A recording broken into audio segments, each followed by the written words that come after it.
केतन, मुझे ये बताइएगा कि रील स्क्रॉल करती करती जो जनरेशन आजकल देखी जाती थी, मानी जाती थी, क्या वो अब राजनीति भी चेंज कर पा रही है?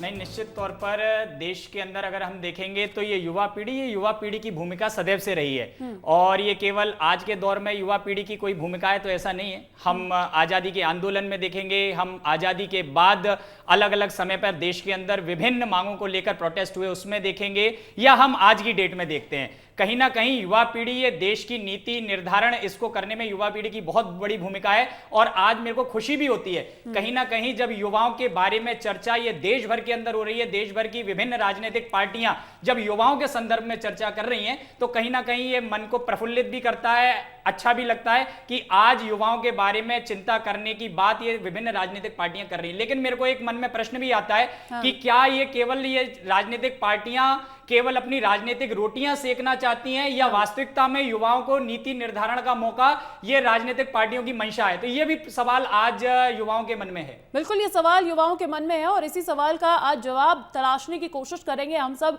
इसी पर चर्चा करने की कोशिश करेंगे। रवि पांडे है मेरे साथ। रवि, एनएसयूआई की तरफ से वैसे तो सवाल कांग्रेस की तरफ से है, जिस तरीके से राहुल गांधी आजकल नए नए ट्रेंड्स को फॉलो कर रहे हैं, तो ऐसी जनरेशन के लिए वो फॉलो कर रहे हैं जो वाइब बदल देती है और एक वाइब के आधार पर अपने जीवन का तरीका भी बदल देती है। क्या वो ऐसी सिचुएशन में किसी राजनेता को अपना आइडियल मान पाएगी अगर कांग्रेस ऐसा सोच रही है तो? सबसे पहले मैं उसका बहुत बहुत धन्यवाद करना चाहता हूं कि आपने मुझे आपका मंच दिया मेरी बातें रखने के लिए जी। और मैं 10 सेकंड लेना चाहता हूं। मैं अपने माता और पिता से संदेश देना चाहता हूं उनको कि बच के अपने घर से सुख जाएगा कहां, बदलेगा नसीबा हर रोज मेरी माँ।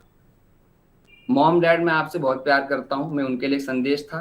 और जहां तक आज के मुद्दे की बात, जब जेंजी की हम बात करते हैं तो साहिल नामक जेंजी जिसके शरीर में 200 पायलट्स पाए गए, 20 जुलाई को जो धरना हुआ था जंतर मंतर पे, उसके शरीर में 200 पायलट्स मारे गए। देश की सरकार ने मना कर दिया कि धरने में पायलट्स नहीं चले। जेंजीस पे हमने गोली नहीं चलाई, पुलिस ने मना कर दिया। साहिल पिछले 15-20 दिनों से भटक रहा था एफआईआर करने के लिए, एफआईआर नहीं लिया गया। देश के नेता विपक्ष आदरणीय राहुल गांधी जी को पुलिस स्टेशन जाना पड़ा 21 अगस्त को उसके साथ, तो पुलिस ने उन्हें भी घुमाकर बात की, एफआईआर दर्ज नहीं किया। तो राहुल गांधी जी को पुलिस स्टेशन के बाहर 8 घंटे धरना देना पड़ा, उसके बाद एफआईआर दर्ज। तो क्या ये सरकार जेंजी की बात नहीं सुनना चाहती है? वो क्यों दबा रहे हैं जेंजी की आवाजों को? जब पैलेट गन्स उन्होंने कहा कि वहां चला ही नहीं, तो साहिल के शरीर में पैलेट्स कहां से पाएगा? लेकिन ये सरकार को ये बात नहीं सुननी है। तो सरकार के लिए में कबीर जी का एक दोहा है कि निंदक नीरे राखिए आंगन कुटी छुआए, बिन पानी साबुन बिना निर्मल करे सुभाए।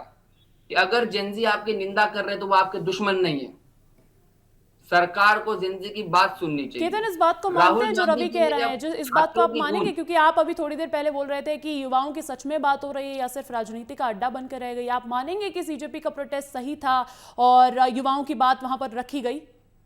देखिए, सीजेपी का प्रोटेस्ट जिस विषय को लेकर था वो विषय बहुत ही गंभीर विषय था, और उस विषय को लेकर सीजेपी पार्टी का जन्म नहीं हुआ। उससे पहले अखिल भारतीय विद्यार्थी परिषद ने 13 मई को एनटी ऑफिस का घेराव किया। देश भर के अंदर 40 से ज्यादा स्थानों पर हमने प्रदर्शन किया। 24 जुलाई को हमने उच्च स्तरीय समिति की मांग करी। 28 जुलाई को सरकार ने एक उच्च स्तरीय जांच समिति बनाई। तो कहीं ना कहीं विषय गंभीर था, परंतु सीजेपी प्रोटेस्ट के अंदर किस प्रकार से राजनीतिक दलों ने, वामपंथी लोगों ने किस प्रकार से अपनी रोटियां, अपने छुपे हुए एजेंडे को दोबारा जागृत करने का प्रयास किया, किस प्रकार के नारे लगाए गए। कुणाल कामरा के द्वारा सीता का पति से नीता के पति जैसे अशोभनीय बातों को वहां किया गया। किस प्रकार से नाम रहेगा अल्लाह का, इस प्रकार की बातें वहां उस प्रोटेस्ट से की गई। किस प्रकार से प्रोटेस्ट था नीट का और विषय रखा गया मेरा लिंग मेरी मर्जी। तो जो अर्बन नक्सल्स और जिसकी हम बात करते कल्चरल मार्क्सिज्म, उसके नारे, उसके एजेंडे को वहां करने का प्रयास किया गया। और दूसरी बात रवि जी ने जो कही कि पैलेट गन का, तो मैं आज इस मंच के माध्यम से रवि जी से भी पूछना चाहता हूं कि ये पैलेट गन का उपयोग, ये मनमोहन सिंह जी ने पहली बार इसके उपयोग की परमिशन दी तो ये वही कांग्रेस की सरकार थी। उन्होंने बात करी कि आज राहुल गांधी जी छात्रों की आवाज बनकर जा रहे हैं। मैं आपको वो दौर भी कांग्रेस का बताता हूं कि जब देश के अंदर 1970 का समय था और देश के अंदर भ्रष्टाचार, शैक्षिक समस्याएं, गुजरात नवनिर्माण आंदोलन, बिहार के आंदोलन, और पूरा विषय लेते हुए जेपी जयप्रकाश नारायण मूवमेंट देश के अंदर बना।